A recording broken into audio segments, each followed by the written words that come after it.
Right now, somewhere in the back of your mind, you know you're going to die. Not today, probably not soon, but you know. You've known for as long as you can remember. It sits there, quietly, behind everything you do. Every decision you make, every relationship you build, every reason you get out of bed in the morning. All of it exists in the shadow of that one fact. And here's the thing nobody ever stops to ask. When did we figure that out? Because every animal on Earth dies, but almost none of them know it's coming. A gazelle running from a lion isn't thinking about its own mortality. It's just running. Dogs get sick and go quiet. Elephants stand over their dead for days. But awareness of death, the cognitive understanding that you are alive, that life ends, and that one day it will end for you specifically, that is something almost no creature on this planet has ever had to carry. For most of human history, we didn't carry it either. There was a period, long, formless, prehistoric, when your ancestors walked this earth without understanding what death actually meant. And then something shifted. Some combination of brain, experience, and time crossed a threshold, and the first human understood. And nothing was ever the same again. So when did it happen? When did the first human look at a body in the dirt and truly understand, not just feel, but know, that one day that would be them? Let's start with what the other animals actually know, because grief is not the same as comprehension. Elephants return to the bones of their dead and touch them with their trunks. They stand in silence over a fallen member of their herd for hours, sometimes days. Chimpanzees have been documented carrying the bodies of their dead infants for weeks, unable to leave them behind. Crows hold what researchers call funeral gatherings, large groups assembling silently around a dead crow, studying it before dispersing. These behaviors are real, they are documented, and they tell us that something registers in these animals when death occurs. But registering death and understanding death are completely different things. A chimpanzee carrying her dead infant is not thinking about her own mortality. She is responding to the absence of something she expected to be present. The grief is real. The comprehension isn't there. For a species to understand death, it needs to do something much harder. It needs to model the future. It needs to take a body it sees on the ground, connect that image to every living thing it has ever known, and extrapolate forward, to itself, to its own body, to a time that hasn't happened yet. That is a completely different cognitive operation. And for most of the time humans have been on this planet, the evidence suggests we couldn't do it either. Then we started burying our dead.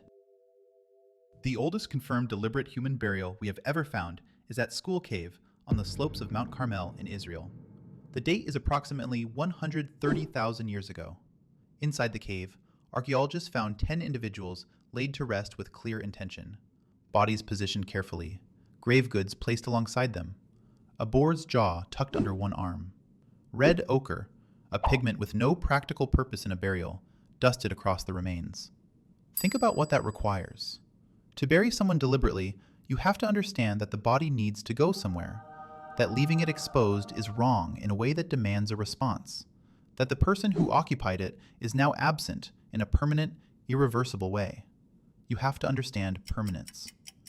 And placing objects with the dead, a jawbone, pigment, tools found at other sites, requires something even more specific. It requires believing, on some level, that the dead might need things, that there is somewhere they are going. But here's the question that changes everything. Was that really understanding death, or just the beginning of a ritual that helped the living cope with something they still couldn't fully grasp? Because 130,000 years ago was not the only moment this happened. Roughly 60,000 years ago, in a cave in the Zagros Mountains of what is now northern Iraq, a Neanderthal was buried. Shanidar Cave, an adult male, positioned on his side in a shallow grave. When researchers analyzed the soil around the body, they found something that stopped the scientific community cold. Pollen. Concentrated pollen from 8 different species of flowering plants. Pollen, in quantities and patterns, that suggested the body had been laid to rest on a bed of flowers. If true, it means a Neanderthal, a different species, not even modern Homo sapiens, buried one of their own with flowers 60,000 years ago. It means we were not the first. It means something like death awareness may have been developing across multiple human species simultaneously. Not a single invention, but a slow emergence woven into the structure of a certain kind of brain. The flower burial has been disputed. Later researchers suggested the pollen may have been carried in by burrowing rodents, or blown in by wind. The debate is still active. The honest answer is, we don't know for certain. But here's what we do know. Around 70,000 years ago, something happened to the human mind that had never happened before in the 4 billion year history of life on Earth. Archaeologists call it the cognitive revolution. Cave paintings appeared, abstract symbols carved into ochre and bone, personal ornaments, beads made from shells, pierced and strung and worn on bodies. Deliberate, complex, unnecessary things. Things made not for survival, but for meaning. And here is what meaning requires. It requires a brain that can think beyond the immediate present, a brain that can imagine a future, a brain that can hold an idea that has no physical form. Beauty, identity, legacy, the soul, and treat it as real. The same cognitive upgrade that let a human carve a symbol into a cave wall is the upgrade that let them look at a dead body and run the calculation all the way to its conclusion. You are alive. Life ends. Therefore, you will end. That thought, specific, personal, unavoidable, is what the cognitive revolution made possible. And it is the most destabilizing thought any creature has ever had. In 1973, cultural anthropologist Ernest Becker published a book called The Denial of Death. It won the Pulitzer Prize. His central argument was this: human civilization is not primarily a story of progress or cooperation or the pursuit of happiness. It is a story of terror management. Every structure humans have ever built, religion, legacy, art, war, the drive to have children, the obsession with fame, the need to belong to something larger than yourself, all of it, Becker argued, is a response to one unbearable realization. We know we are going to die, and we cannot stop knowing it. So we built things that feel permanent. We told stories about what comes after. We attached ourselves to causes and families and nations that would outlast our bodies. We made the fear livable. And it worked. Barely, but it worked. Some researchers push back on the idea that there was ever a single threshold moment. Death awareness, they argue, didn't arrive like a switch being flipped. It crept in across hundreds of thousands of years, each generation slightly more capable of the thought than the last.